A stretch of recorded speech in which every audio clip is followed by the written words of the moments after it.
So hello guys, welcome to our YouTube channel. आज हम करने जा रहे हैं हमारे पॉलिटिकल साइंस के chapter first the cold war era का टॉपिक नंबर 2, जो कि है what is the cold war.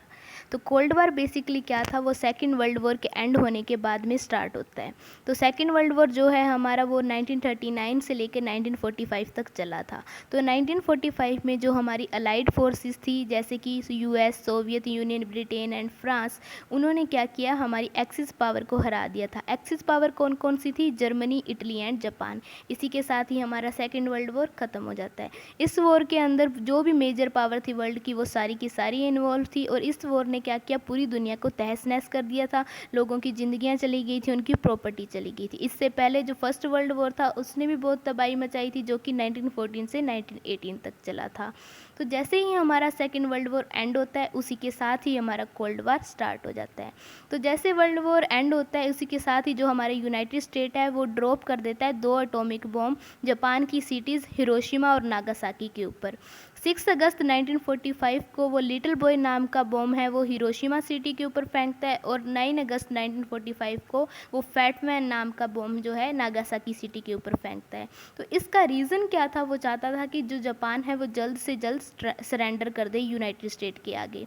तो इसके जो क्रिटिक्स हैं, आलोचक हैं, वो ये कहते हैं कि ये जो यूएस का डिसीजन था बॉम्ब ड्रॉप करने वाला, ये अननेसेसरी था, क्योंकि जापान पहले ही सरेंडर करने वाला था। वो कहते हैं कि यूएस का जो एक्शन है, इसके पीछे उनकी इंटेंशन ये थी कि वो सोवियत यूनियन को रोक सके मिलिट्री और पॉलिटिकल गेन लेने से, एशिया या कहीं और से। तो वो चाहते थे कि यूनाइटेड स्टेट खुद को क्या साबित करना चाहता है कि मैं ही सुप्रीम हूँ, मैं ही ज़्यादा पावरफुल हूँ। तो इसी तरह यूएस के जो सपोर्टर थे, उन्होंने भी इस पॉइंट पर आर्ग्यू किया, और वो कहते हैं कि जो ये एटॉमिक बॉम्ब वाला डिसीजन था, ये बिल्कुल सही था, इसकी ज़रूरत थी, ताकि वॉर जो है वो जल्द से जल्द ख़त्म हो सके और अमेरिका और उसके अलाइड की जो ज़िंदगियां हैं वो बचाई जा सकें।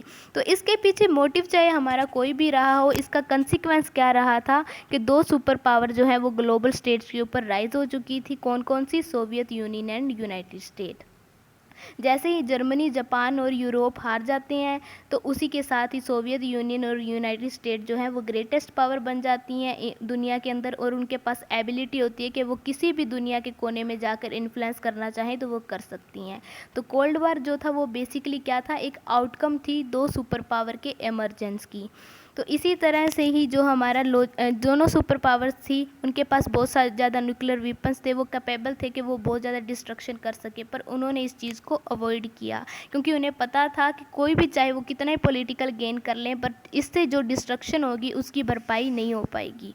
तो इसी तरह उन्होंने एक लॉजिक फॉलो किया था, logic of deterrence. Logic of deterrence क्या कहता है कि दोनों साइड के पास कैपेसिटी होती हैं अटैक करने की, रिस्पॉन्ड करने की, डिस्ट्रक्शन करने की, पर वो ना तो इस अटैक वॉर को बर्दाश्त करना चाहती हैं और ना ही किसी वॉर की शुरुआत करना चाहती हैं। तो कोल्ड वार जो है वो कोई इंटेंस फॉर्म ऑफ रिवेलरी नहीं बना था, वो एक कोल्ड वॉर ही रहा था, और ना ही वो कोई हॉट और शूटिंग वॉर बना था। तो डिटरेंस रिलेशनशिप है, इसने क्या किया था, प्रिवेंट तो कर लिया था वॉर को, बट इसके वजह से जो मुकाबला था 2 पावर्स के बीच में वो जारी रहा।